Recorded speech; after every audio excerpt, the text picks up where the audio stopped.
Good morning. Say it. Today's lesson is 3. 2.3.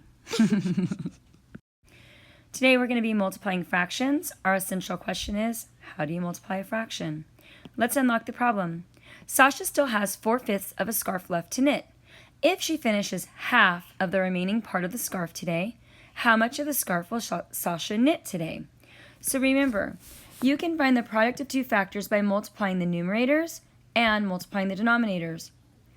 1/3 times 2/5, so you're going to multiply the 1 times the 2, so 1 times 2, which is 2, and then you're going to multiply the 3 times the 5, 3 times 5, which is 15, so you get 2/15.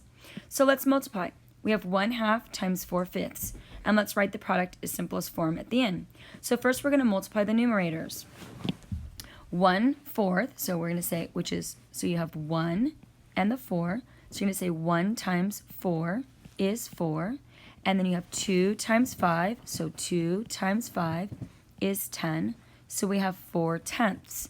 Now, we need to simplify. So the greatest common factor of 4 and 10 is 2. So if I take the 4/10 and if I divide by both the top and the bottom by 2, then I'm going to get 2 goes into 4 2 times, and 2 goes into 10 5 times. So when I simplify, I didn't put the dom in there, I'm going to get 2/5. So Sasha will knit 2/5 of the scarf today. Multiply 1 1/4 times 1 2/3. Write the product in simplest form. So we can estimate 1 1/4 is closer to 1, and 1 2/3 is closer to 2. So that's going to be 1 times 2, which is 2. Before we can multiply, it says that we need to write the mixed numbers as a fraction that's greater than 1. So over here we have the 1 1/4 times the 1 2/3. May or may not remember how to do this, so I'm going to do it all over to the side. So if I'm going to write this mixed number, so I'm going to take this one right here, I'm just going to put it over to the side. If I'm going to rewrite 1 1/4 and I'm going to make it a mixed number, remember we do times and plus. So we multiply the 4 times the 1, we get 4, and then we add this 1. Now that seems weird, so let me do it this way so you can see it again. So we multiply and then we add. So we multiply these two, and then whatever we get from that product, we add to this top number. So 4 times 1 is 4, plus 1 is 5. So you can see here they wrote 5/4 because you keep the denominator the same. On the next one, I have 1 2/3. Let me erase this so I have room. So I have 1 2/3. So again, I'm going to multiply these. So 3 times 1 is 3, and then I'm going to add the 2, which is 5, and then I keep the denominator the same, so it's going to be 5/3. So now I have this fraction, 5/4 times 5/3. So 5 times 5 is 25, 4 times 3 is 12. Now if I'm going to rewrite it into a mixed number, I know that 12 goes into 25 2 whole times, because 12 times 2 is 24. And if I take 24 away from this 25, I get 1 left over, and I'm going to keep my bottom denominator the same. So 2 and 1/12. So the estimation of 2 is reasonable because 1 1/4 times 1 2/3 is 25/12, or 2 and 1/12. Example 2. Let's evaluate 4/5 plus, and then in parentheses, we have 6 times 3/8. We have to use the order of operations. So remember, whatever's in parentheses must go first. Okay, so estimate using benchmarks. They want us to estimate first. So 4/5, well, that's only 1/5 away from 1, so it's going to be really close to 1 whole number. 1 plus 6, so that means we're going to move this over here. So we have 1 whole, and then we have 6 times 1/2. Well, 1/2 is, and then 6 times 1/2 is actually 3, and I can show you why. I know they're estimating here, but whenever you have a whole number, you put a 1 over it, and then you have 6 times 1 is 6, and you have 2 times 1 is 2. And then if I were to 2 can go into 6 3 times, so it would be 3 wholes. So you have 1 plus 3, which is 4. So that's my estimate, right? Now let's perform the actual operation. So we have 6 times 3/8. So we were going to have to do that first because that's in the parentheses. We always do that first. So here we go. That is the same thing as saying 6 times 3. And then, like I said, when you have a whole number, you put a 1 under it, right?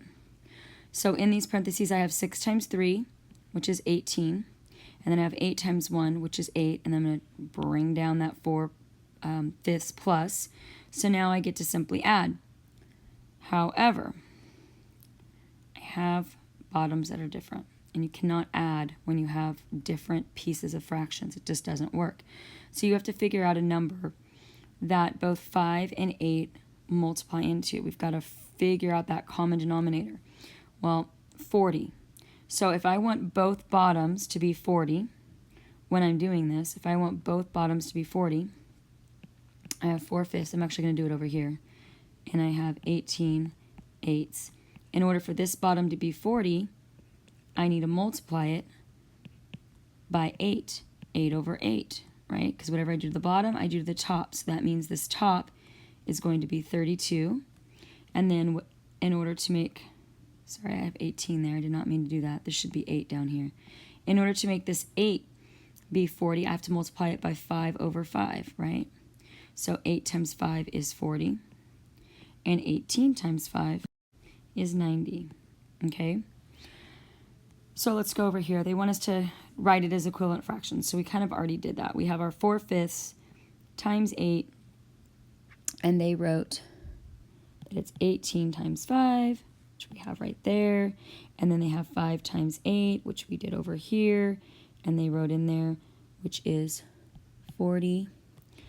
And then they have, which is what we have here, the 32 40s, plus, right here, my 90 40s. Okay, so essentially all this was what I did over here. I just made it look a little nicer, I think, over there. So we have 32 plus 90, which is 122, and 40 plus 40, which is, it's not 40 plus 40, because remember, we're not multiplying here. This is, our bottom's just going to stay the same. It's going to stay as 40 because we keep the same denominator. That's why we had to find the common denominator, right? And then we're going to simplify using the greatest common factor. Well, 122 and 40, I know that 20 can go into 40, but it can't go into 122. You know, whenever I see even numbers like this, I usually just try to go by 2 because I know 2 can go into even numbers. So if I divide the top by 2 and I divide the bottom by 2, we'll see where we're at. We might have to keep going with simplifying, but at least I know 2 goes into both of those numbers. So 2 goes into 122 61 times, and 2 goes into 40 20 times. Don't think I can simplify that anymore. So I do have a bigger number on top, and whenever I have a bigger number on top, I can write it as a mixed number. I know that 20 can go into 61 3 whole times, and when I do that, I get 20, 40, 60. So that means I have 1 left over, and then I keep the same denominator, 20. So I'm going to get 3 and 1/20. Since the estimate is 4, the answer is reasonable because 4 plus parentheses 6 times 3/8 parentheses is 61 20ths, or 3 and 1/20. Using reasoning. What if you did not follow the order of operations and instead worked from left to right? How would that affect your answer? Okay, that can completely change it because the answer is going to be different. You're going to be adding before you're multiplying instead of multiplying before you're adding. So you're going to get a completely different number. Now it says, explain how you'd use benchmarks to answer the answers. So if you use the half benchmark for 3/8 because it's easy to find that half of 6 is 3, right? We know half of 6 is 3. And 4 fifths is close to 1. So if you just add the 1 to 3 together, you get 4. All right, let's do a few more examples. And then we have to write them in simplest form at the end. So we have 6 times 3/8. So remember, whenever you have a whole number, you're going to write it under 1 because it's a whole number, right? So we have 6 over 1 times 3 over 8. We're simply going to multiply straight across. 6 times 3 is 18, and then 8 times 1 is 8, okay? Now, in order to get 18 is bigger than 8, so I can go ahead and turn it into a mixed number. So that means I'm going to have 18 over 8. In order to do that, 18 goes into 8. Actually, I guess they wanted me to reduce first on this one. I would have converted it first, but that's fine. So what number does 18 and 8 have in common? Well, 2. So if I divide the top and the bottom by 2, 18 divided by 2 is 9, and 8 divided by 2 is 4. So now I have 9/4. And then, if I want to turn it into a mixed number, I have 4 going to 9, which it goes in 2 times, because 2 times 4 is 8. It would leave 1 left over, and then I keep my bottom be the same, so 2 and 1/4. So let's do a few more. So 3 times 8 is 24, and 8 times 9 is 72. I know that 2 can go into both of these numbers, so let's do that. So if I divide these by 2 over 2, 2 goes into 24 12 times, 2 goes into 72 36 times. Well, again, I can divide by 2 again, so there must have been a bigger number that I could have done up here, but that's fine. I'm just going to keep dividing by 2. So if I divide by 2 on the top and the bottom, 2 goes into 2 6 times, right? Because 2 times 6 is 12. And 2 goes into 36 18 times. There was a bigger number I could have used, right? But that's okay. I'm going to keep going. So if I divide the top and the bottom by 2 over 2, 2 goes into 6 3 times, and 2 goes into 18 9 times. There was another number I could have used. Actually, I could have divided this by 6, and then I wouldn't have to do this. So let's do that. So instead of pulling out dividing by 2, let's pull out 6, right? Let's divide by 6 on both of these. So 6 goes into 6 1 time, and 6 goes into 8 3 times, so I get 1/3. But if I had just kept going with the 2's, I know that 3 goes into 3 1 time, and 3 goes into 9 3 times.